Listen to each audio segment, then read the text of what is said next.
अस्सलामु अलैकुम वरहमतुल्लाहि वबरकातुहू। Welcome back to the biology world. तो उम्मीद है कि आप सब खैरियत से होंगे। तो आज का जो हमारा लेक्चर है वो है किंगडम एनिमलिया के बारे में। ये हमारे पास ये जितनी भी किंगडम क्लासिफिकेशन है उसमें सबसे लार्जेस्ट क्या है हमारे पास किंगडम है किंगडम एनिमलिया।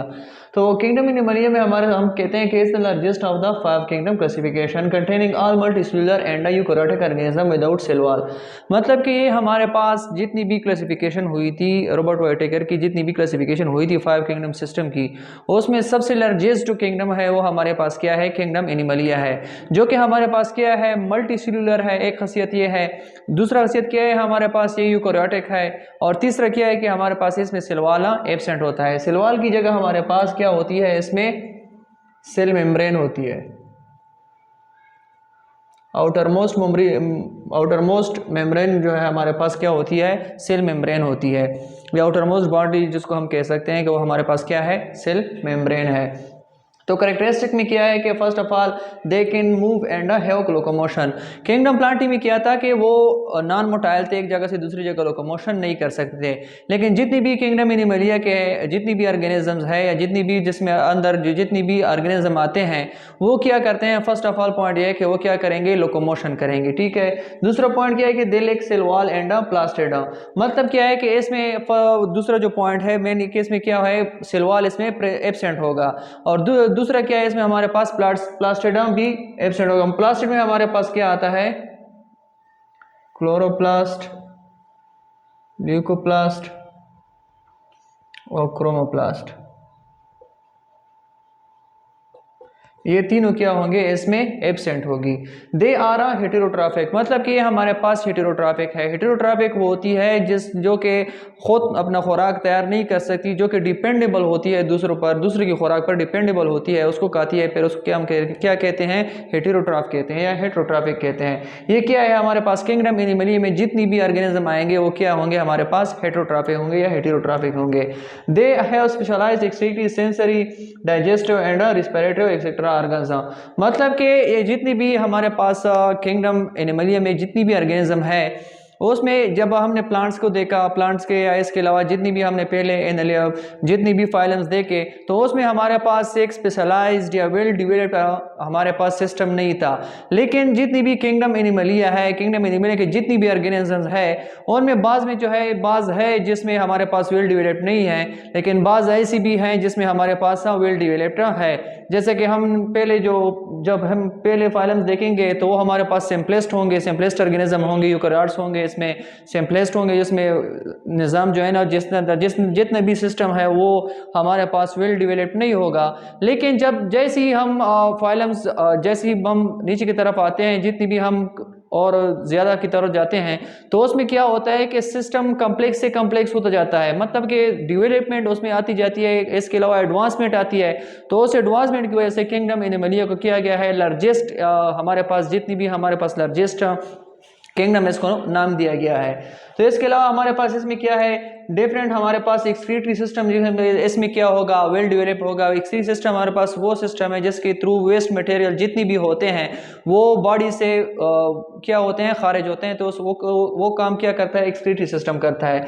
इसके अलावा हमारे पास सेंसरी सिस्टम भी होता है। सेंसरी सिस्टम एनिमल्स में बाज एनिमल्स में क्या होता है, वेल जैसे कि ह्यूमन में सेंसरी सिस्टम या न्यूरॉन का जो सिस्टम है वो क्या है हमारे पास वेल डेवलप्ड है। तो इस वेल डेवलपमेंट की वजह से किसको क्या कहा गया है, हमारे पास इसको सेंसरी सिस्टम है। सेंसरी सिस्टम के अलावा हमारे पास डाइजेस्टिव सिस्टम जो है एनिमलिया के जितनी भी ऑर्गेनिजम्स है इनमें जो जितने भी डाइजेस्टिव सिस्टम होता है वो हमारे पास वेल डेवलप होता है। वेल डेवलप्ड का मतलब क्या है कि ये माउथ से लेकर एनस तक जितनी भी चीजें हैं वो अपना काम खुद परफॉर्म करती है। इसके अलावा जितनी भी हमारे पास है इसका जो रिप्रोडक्टिव ऑर्गन्स है हमारे पास, इसमें क्या है वेल डेवलप्ड रिप्रोडक्टिव ऑर्गन होते हैं। इसके अलावा रिस्पिरेटरी ऑर्गन्स जितनी भी होते हैं वो हमारे पास होते हैं। इसके अलावा जो हमारे पास जितनी भी सर्कुलेशन होती है वो क्या है, वेल डेवलप्ड है। ये सारी चीजें क्या है किंगडम एनिमलिया में वेल डेवलप्ड होती है। बाद में जो है ना वेल डेवलप्ड नहीं होती, लेकिन जितनी भी हमारे पास अक्सर जो होते हैं उसमें क्या है ये सारे सिस्टम हमारे पास वेल डेवलप्ड होते हैं। इसके अलावा इसके है रिप्रोडक्शन इज जनरली सेक्सुअल। जितनी भी हमारे पास किंगडम एनिमलिया के ऑर्गेनिज्म होते हैं उनमें क्या होता है, हमारे पास रिप्रोडक्शन उसका क्या है, हमारे पास सेक्सुअल। जितनी भी organism of in kingdom Animalia है वो क्या करेंगे, सेक्सुअली रिप्रोड्यूस करेंगे। मतलब क्या है कि हमारे पास इसमें सेक्सेस सेपरेट होंगे, मतलब कि मेल और फीमेल के सेक्सेस सेपरेट होंगे। इसके अलावा जितनी भी रिप्रोडक्शन होती है वो क्या होती है, थ्रू क्या है, सेक्सुअल रिप्रोडक्शन होती है। इसके अलावा जो about 2/3 of the animal belongs to phylum arthropods. मतलब कि किंगडम एनिमलिया तो हमारे पास एक डाइवर्स किंगडम है, लेकिन इसमें अंदर जो सब क्लास है जिसको हम फाइलम्स कह सकते हैं, फाइलम हमारे पास एक आर्थ्रोपोड फाइलम आता है, इसको भी इंशाल्लाह हम आगे डिस्कस करेंगे डिटेल से। फाइलम आर्थ्रोपोड जितनी भी हमारे पास एनिमल्स हैं ज़मीन पर, उसमें हमारे पास 2/3 या हम कह सकते हैं या 3/4 हम कह सकते हैं। उनमें क्या है, हमारे पास ज़्यादातर हमारे पास क्या है, आर्थ्रोपोड है। आर्थ्रोपोड वो है जिसके एक्सोस्केलेटन होती है, जैसे कि हमारे पास जितनी भी कीड़ी मकोड़े हो गए ये क्या है, हमारे पास आर्थ्रोपोड में आते हैं।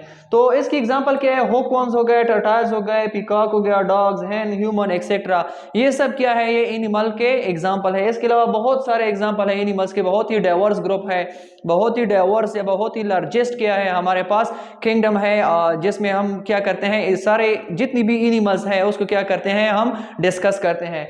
इसके अलावा जो क्लासिफिकेशन की तरफ आते हैं कि क्लासिफिकेशन का मतलब क्या है, क्लासिफिकेशन का मतलब यही है कि इसमें हम ये किंगडम एनिमलिया जो है इनमें जितनी भी ऑर्गेनिज्म है उनकी उनकी खासियत की वजह से, इनकी स्पेसिफिसिटी की वजह से उनको क्या गया है, बाद में भी क्लासिफाई किया गया है। मतलब कि एक में हमारे पास सिस्टम ज्यादातर डेवलप नहीं होते, तो उसकी वजह से, डेवलपमेंट की वजह से, उनके जितनी भी हमारे पास एडवांसमेंट की वजह से उसको क्या है, एक सेपरेट फाइलम में रखा गया है। इसके बाद जितनी भी आते हैं उसके में ज्यादा, इसमें एडवांसमेंट पहले से ज्यादा होगी तो उसमें क्या होगा, हमारे पास वो दूसरे फाइलम में रखा गया है। जो तीसरा आता है, तीसरे में दूसरी से भी ज्यादा एडवांसमेंट आती है। मतलब क्या है कि एक में हमारे पास एक सिस्टम में ज्यादातर डेवलप नहीं होता, दूसरे में उनसे ज्यादातर थोड़ा सा और डेवलप होता है। जो तीसरा होता है, तीसरा हमारे पास इससे भी ज्यादा होता है, हमारे पास वेल डेवलप होता है। जैसे ऐसे इसको क्या किया है, क्लासिफाइड किया गया है किंगडम एनिमलिया को। जो हमारे पास पहला फाइलम है, फाइलम पोरिफेरा। फाइलम पोरिफेरा में हमारे पास जितनी भी सिंपलेस्ट ऑर्गेनिजम्स हैं, फर्स्ट ऑफ ऑल जितनी भी हमारे पास स्पंजेस है वो क्या है, किंगडम पोरिफेरा में क्या है, रखा गया है। जो दूसरा है हमारे पास फाइलम सिनेडेरिया है। तीसरा हमारे पास क्या है, फाइलम प्लेटीहेलमिंथस है। और चौथा जो है हमारे पास फाइलम मोलस्क है। और पांचवा जो है हमारे पास फाइलम एनालिडा है। और छठा जो है हमारे पास फाइलम नेमाटोडा है। सातवां हमारे पास फाइलम आर्थ्रोपोडा है। और आठवां जो है हमारे पास फाइलम एकानोडर्मेटा है। और नौवां जो है हमारे पास फाइलम कार्डेट्स है। ये फाइलम आर्थ्रोपोडा जो है ये हमारे पास लार्जेस्ट फाइलम है, क्या है, किंगडम एनिमलिया का। तो इस लेक्चर का ओवरव्यू किया है, इस लेक्चर का ओवरव्यू किया है कि हमारे पास ये किंगडम एनिमलिया जो है, फर्स्ट पॉइंट ये है कि हमारे पास क्या है, सबसे लार्जेस्ट किंगडम है। दूसरा पॉइंट क्या है कि हमारे पास जितनी भी है वो मल्टीसेलुलर होंगे। और तीसरा पॉइंट क्या है कि हमारे पास क्या होंगे, यूकेरियोट होंगे। इसकी कैरेक्टरिस्टिक क्या है, कैरेक्टरिस्टिक में फर्स्ट ऑफ ऑल ये आता है कि ये हमारे पास क्या होंगे, जितनी भी किंगडम एनिमलिया के ऑर्गेनिजम्स हैं वो हमारे पास यूकेरियोटिक होंगे। दूसरा पॉइंट ये है कि जितनी भी है हमारे पास ये मोटिलिटी कर सकते हैं, मतलब कि ये लोकोमोशन कर सकते हैं। और तीसरा जो पॉइंट है ये हमारे पास क्या है, चौथा के इसमें जो सेलवाल होता है ये एब्सेंट होता है। इसके अलावा सेलवाल के साथ साथ हमारे पास प्लास्टेड जितनी भी है वो एब्सेंट होते हैं। प्लास्ट में हमारे पास क्लोरोप्लास्ट, ल्यूकोप्लास्ट और क्रोमोप्लास्ट, ये तीनों आते हैं। इन तीनों का फंक्शन क्या है, ये ग्रीन प्लांट्स में जितनी भी कलरिंग होती है, पिगमेंटेशन हो गया है, और इसके अलावा जितनी भी फोटोसिंथेसिस की अमल है, ये तीनों क्या करते हैं, इनमें हेल्प देते हैं। मतलब कि ये हमारे जब प्लास्टिड नहीं होते, प्लास्टिड एब्सेंट होते हैं, तो इन प्लास्टिड की वजह से ये क्या है, एनिमल जो है हमारे पास क्या है, हेटेरोट्रॉफिक है, ये अपना खुराक खुद तैयार नहीं कर सकते, ये डिफरेंट प्लांट्स और दूसरे एनिमल्स पर क्या करते हैं, डिपेंड करते हैं। तो वो क्या करते हैं, उसकी खुराक उनसे खुराक तैयार करते हैं। क्लासिफिकेशन में हमने कहा गया कि इनको मेनली क्या है, 9 सब फाइलम्स में क्या क्या है, सब क्लासेस में क्या क्या है, डिवाइड किया गया है। जिसमें हमारे पास फर्स्ट ऑफ ऑल जो है फाइलम पोरिफेरा है, दूसरा हमारे पास सिनेडेरिया है, तीसरा जो है हमारे पास प्लेटीहेलमिंथस है। प्लेटीहेलमिंथस के बाद हमारे पास मोलस्क है, मोलस्क के बाद एनालिडा है, एनालिडा के बाद हमारे पास नेमाटोड्स है, नेमाटोड्स के बाद आर्थ्रोपोड के बाद एकाइनोडर्मेटा, और एकाइनोडर्मेटा के बाद 9 जो है हमारे पास फाइलम कार्डेट्स है। तो उम्मीद है कि आप सबको ये लेक्चर पसंद आ गया हो। अगर आपको पसंद आ गया हो तो प्लीज़ लाइक, सब्सक्राइब और शेयर कीजिएगा। Thank you so much. अल्लाह हाफिज़।